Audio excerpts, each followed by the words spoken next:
Welcome back, co-spoilers. Here we are again with another episode as we dive into the world of movies. Oh wait, here's a glimpse. Baby, honestly, I don't think anyone can tell what's happening. Are you ready to jump on this movie and enjoy the things that doesn't matter?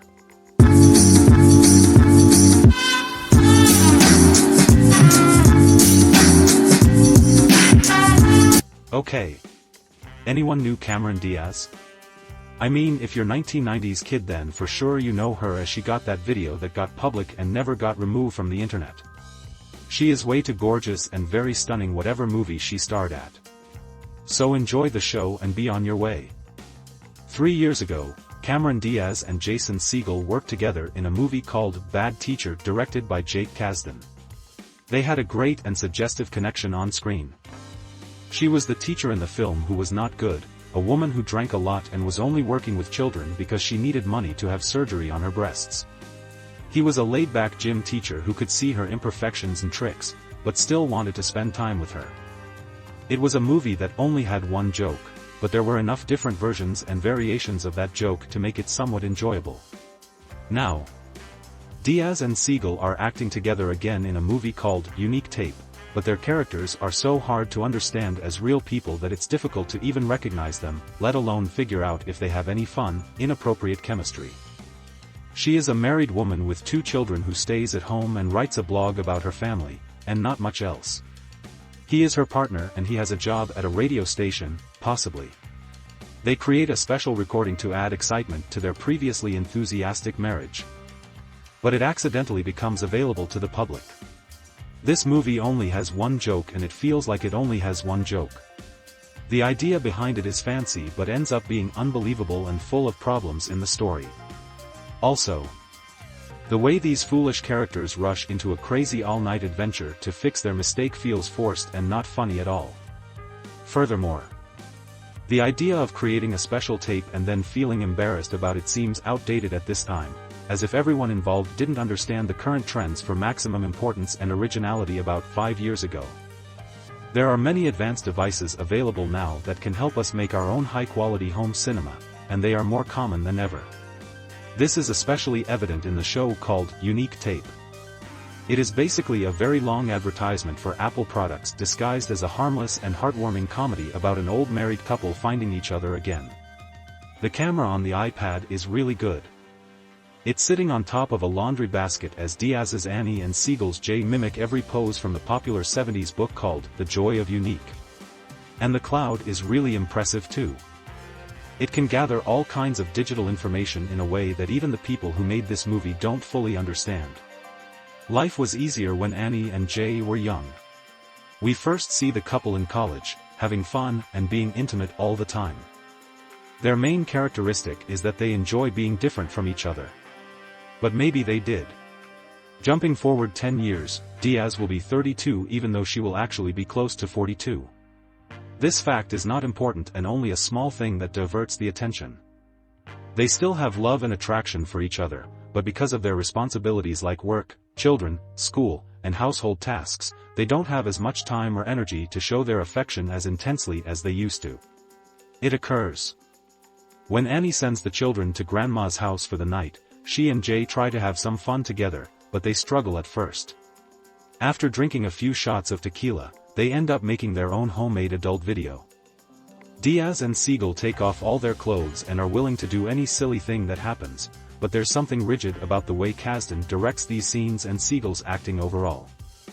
He has become noticeably thinner and more toned since he became famous for appearing naked in the movie Forgetting Sarah Marshall in 2008. However, he also seems to have lost his friendly and likable puppy-like personality. He seems very still and unmoving here. Like he's stuck in a wax shell. Jay said he would delete the video, but he not only forgets to do so, but he also unintentionally sends it to several people using a new syncing app. In one of the many made-up plot tricks that make this story keep going. Jay likes to give old iPads to his friends and family as presents.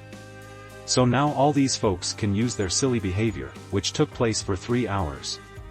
Even though Unique Tape is only about 90 minutes, it feels much longer. In simple words, the script by Segel, his friend Nicholas Stoller, and Kate Angelo, The Backup Plan, tells the story of Annie and Jay rushing around Los Angeles to find these tablets before anyone watches the movie. Well, apart from others. There is at least one person who has seen it and is sending Jay mysterious texts without revealing their identity in a side story that feels unnatural. Jay continuously makes poor choices, causing annoyance for Annie. Rob Corddry and Ellie Kemper, who portray the best friends of the couple, join them in their journey but are not utilized well. The entire process is very long and boring, but one of the places they visit, which is like a long detour, is so surprising and exciting that it adds much-needed excitement to the movie. Annie and Jay go to Hank Rosenbaum's fancy mansion. Hank is the CEO of a company that is interested in paying a lot of money for Annie's blog. Hank likes to wear cardigans. Annie surprisingly gave her iPad to Hank. Now, she needs to knock on his door and keep him busy while Jay looks for the device. At first, it may seem like a joke to Cast Lowe, who had a scandal with a private recording in the late 1980s. But as you get to know his character more, you start to see how complex he is compared to everyone else. This shows how skilled Lowe is at playing supporting roles. I won't spoil what happens between Diaz and Lowe, but I can tell you that they have a strong connection as actors. And this video is very surprising and worth watching. The movie wants to make sure we know that the couple's relationship is happy and only involves one partner. Before any funny or sexual video can be shown, we have to be given a lot of information about their marriage, starting from when they first met in college. Siegel and Diaz act as students in a natural way, without looking obviously younger through heavy makeup, and they have a lot of sex. They get married and have children. Jay becomes successful in the music industry and Annie's honest, bold blog about being a modern mother becomes extremely popular, to the point where a big company wants to buy it. However, they will only do so if she presents herself in a more respectable manner. Oh. It takes a lot of effort to show that they are good people who have a normal interest in having sex in their marriage. This is done to make them likable and show that they genuinely want to make their sex tape. Because of this, there is not enough room for comedy. This doesn't mean that some jokes don't come up sometimes. Jay's friend Robbie, who is played by Rob Corddry, is very impressed with the tape because it is 3 hours long and shows every position in the joy of sex. He is amazed at how long it is, just like the movie Lincoln. However, that is a rare instance where the script makes fun of sex, although it does so in a subtle and mild way. Mostly, it is a funny and silly story about their desperate efforts to get all the iPads, all the copies, and completely hide the video file. This story is about Annie going to meet her boss, Hank. Hank is a boring person who wears glasses.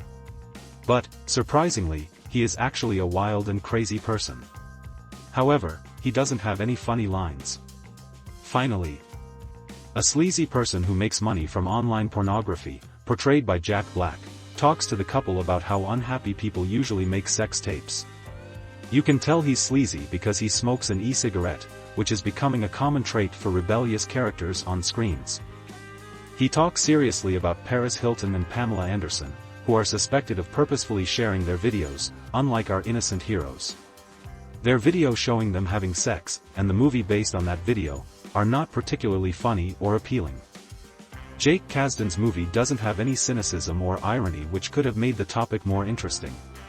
Instead, it always wants us to believe that Annie and Jay are kind and loving individuals. Kindly, they have feelings for each other. However, it is not apparent why we should be concerned about them. Thanks for watching our video. As we wrap things up, we want to say a big thank you for being a part of our awesome community. Don't forget to hit that subscribe button so you never miss out on our future adventures. We appreciate all the likes, comments, and support you've given us. It's because of viewers like you that we're able to keep creating great content. So stay tuned for more exciting videos coming your way. Remember, you're the reason we do what we do. Without you, our channel wouldn't be the same. So, until next time, take care, stay awesome, and keep spreading the positivity. See you soon.